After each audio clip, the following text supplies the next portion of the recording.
मैंने कहा, मैं आपको प्रेम करता हूँ, क्या ये जानते हैं आप? ईश्वर का उत्तर था, हाँ मैं जानता हूँ और मैं भी तुम्हें बहुत प्रेम करता हूँ। मैंने कहा, मैं अपने प्रश्नों की सूची पर वापस आना चाहता हूँ। अपने हर प्रश्न का उत्तर विस्तार से जानना चाहता हूँ। मैं जानता हूँ कि संबंधों पर तो पूरी एक किताब बन सकती है, लेकिन मैं अपने अन्य प्रश्नों का उत्तर नहीं पा सकूंगा। ईश्वर बोले, कुछ और मौके भी मिलेंगे, कुछ और मुकाम भी मिलेंगे, कुछ और किताबें भी बनेंगी। मैं तुम्हारे साथ हूँ, आगे बढ़ो। अगर समय मिला तो हम इस मुद्दे पर वापस भी आएंगे। मैंने कहा, ठीक है। तो मेरा अगला प्रश्न है, मैं अपने जीवन में बहुत पैसा अर्जित क्यों नहीं कर पाता हूँ? हमेशा ही पैसे की कमी बनी रहती है और उसके लिए एड़ियां रगड़ते रहना ही क्या मेरी नियति में लिखा है? वह क्या चीज़ है जो पैसे के मामले में मुझे अपनी पूरी क्षमता को जानने से रोक रही है? ईश्वर बोले, यह स्थिति केवल तुम्हारे ही कारण नहीं है, बल्कि इसमें अन्य अनेक लोगों का भी हाथ है। हर कोई कहता है कि आत्मसम्मान का मामला है, आत्मसम्मान की कमी का मामला है। मैं कई आधुनिक गुरुओं से मिला हूँ और उन्होंने कहा कि किसी भी चीज़ के अभाव का मूल हमेशा ही आत्मसम्मान के अभाव में छिपा होता है। मेरा ऐसा कहना था। यह सुनकर ईश्वर बोले, यह तो एक सुविधाजनक परिभाषा है।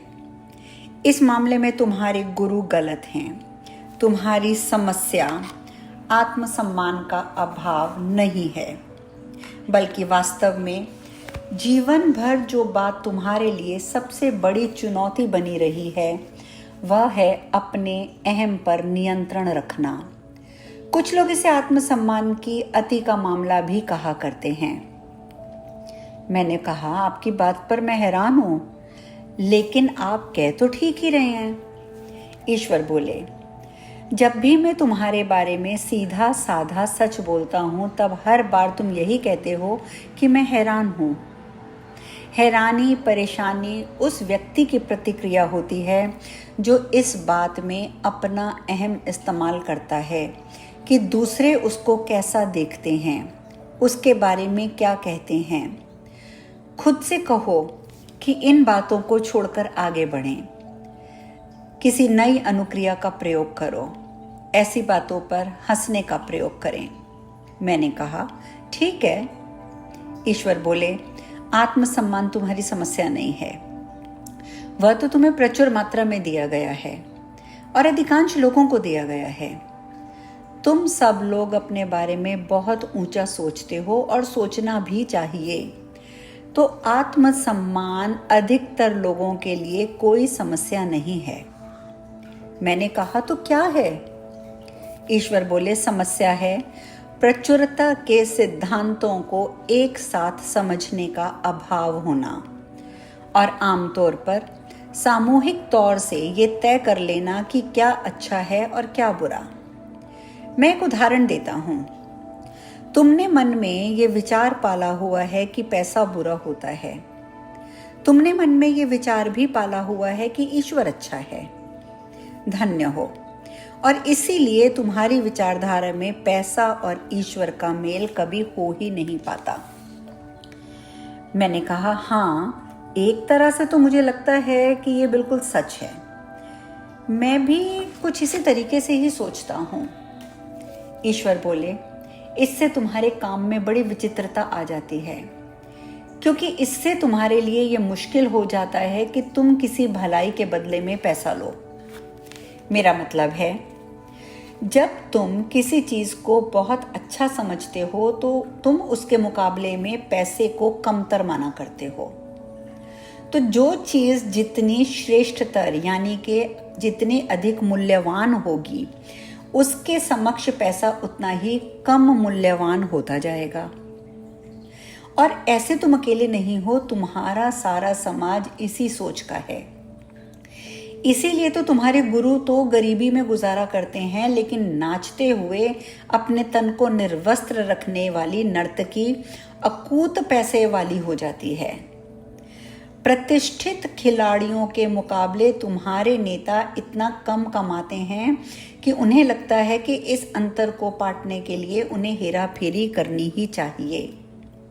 तुम्हारे पादरी, तुम्हारे पुजारी, तुम्हारे मौलवी, तुम्हारे रब्बी तो रूखा सूखा खाकर ठंडा पानी पीने को मजबूर रहते हैं, लेकिन नाचने गाने बजाने वालों पर और तुम्हारा मनोरंजन करने वालों पर तुम खूब पैसा लुटाया करते हो। इस बारे में तनिक सोचो। हर उस चीज को जिसे कि तुम वास्तव में ऊंचा मूल्य व महत्व देते हो, उसे तो तुम चाहते हो कि वह तुम्हें सस्ते में मिल जाए। एक अकेला वैज्ञानिक जो एड्स का उपचार खोजने में लगा हुआ है, वह एक एक पैसे के लिए मोहताज रहता है, जबकि वो औरत जो कि यौनाचार के 100 नए तरीकों पर कोई नई किताब लिख देती है, वीडियो बना देती है, इस बारे में हर सप्ताह सेमिनार करती है, वह मालामाल हो जाती है। यह बुराई की तरफ तुम्हारा झुकाव ही तो है, और ये सब विचार से ही पनपता है। पैसा बुरा है, ये भी तुम्हारा गलत विचार ही है। एक तरफ तुम पैसे से प्यार भी करते हो और ये भी कहते हो कि पैसा बुराई की जड़ है। तुम पैसे को पूजते भी हो और फिर इसे काली कमाई भी कहते हो। पैसे वाले को तुम काला धन वाला कहते हो। और अगर कोई व्यक्ति ईमानदारी से पैसा कमाकर धनी हो जाता है तो तुम उस पर शक करने लगते हो, उसे गलत आदमी कहने लगते हो। इसीलिए तुम कहते हो कि डॉक्टर को ज़्यादा पैसा नहीं कमाना चाहिए या उसे पैसे के मामले में विवेकशील होना चाहिए, और मंत्री को तो ज़्यादा पैसा कमाना ही नहीं चाहिए, वरना उसके लिए तो मुश्किल खड़ी हो जाएगी। तुम देख सकते हो कि जो श्रेष्ठतम रोजगार करता है उसकी पगार निम्नतम होती है। मैंने कहा ईश्वर बोले हाँ, ये वाला जवाब ही सही है। इस बारे में तुम्हें सोचना चाहिए, क्योंकि ये विचार ही गलत है। मैंने कहा मैं तो सोचता था कि गलत या सही जैसी कोई चीज होती ही नहीं है।